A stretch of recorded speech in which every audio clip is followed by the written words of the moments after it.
ताज्या बातम्यांसाठी पाहत रहा तिचा सागर न्यूज। शरद पवारांच्या उमेदवारीवर भाजप टाकणार डाव, महाविकास आघाडीच्या गोटात खळबळ, काय आहे गेम प्लॅन?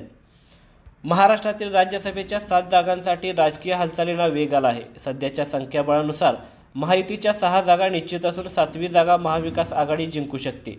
या 7व्या जागेवरून महाविकास आघाडीत दावे प्रतिदावे केले जात आहेत। अशातच आता भाजप महायुती मोठा डाव टाकण्याच्या तयारीत असल्याची खात्रीशीर माहिती सूत्रांनी दिली आहे। त्यामुळे या निवडणुकीत 2022 मधील निवडणुकीची पुनरावृत्ती होणार का याकडे सगळ्यांचे लक्ष लागले आहे।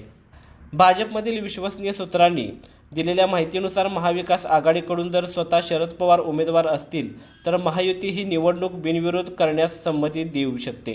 मात्र पवारांऐवजी महाविकास आघाडीने दुसरा कोणताही चेहरा समोर आणला तर भाजप 7वी जागा लढवण्यावर ठाम आहे। 7व्या जागेसाठी महायुतीला मतांची जुळवाजुळव करावी लागेल, मात्र भाजपने त्यासाठी कंबर कसली आहे।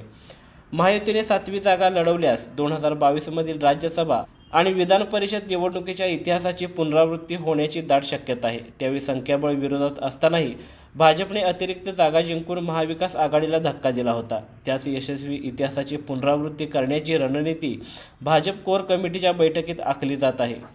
राज्यसभेच्या एकूण 7 जागांपैकी गणिते खालीलप्रमाणे मांडली जात आहेत। त्यापैकी भाजप 4 जागा, शिवसेना शिंदे गट, अजित पवार गटाला प्रत्येकी 1-1 जागांवर विजय मिळवता येईल, तर महाविकास आघाडीला एका जागेवर मिळवता येईल एवढं संख्याबळ आहे। आज होणाऱ्या भाजप कोर कमिटीच्या बैठकीत 7व्या जागेबाबत अंतिम निर्णय घेतला जाण्याची शक्यता आहे। रामदास आठवले यांची 1 जागा जवळपास निश्चित मानली जात आहे। भाजपच्या केंद्रीय नेतृत्वाकडून एका राष्ट्रीय पातळीवरील मोठ्या नेत्याला महाराष्ट्रातून संधी मिळण्याची शक्यता आहे। उर्वरित 2 जागांसाठी राज्यातील सक्षम नेत्यांची निवड केली जाणार आहे। आजच्या कोर कमिटीच्या बैठकीनंतर भाजप आपल्या उमेदवारांची अधिकृत घोषणा करण्याची चिन्हे आहेत।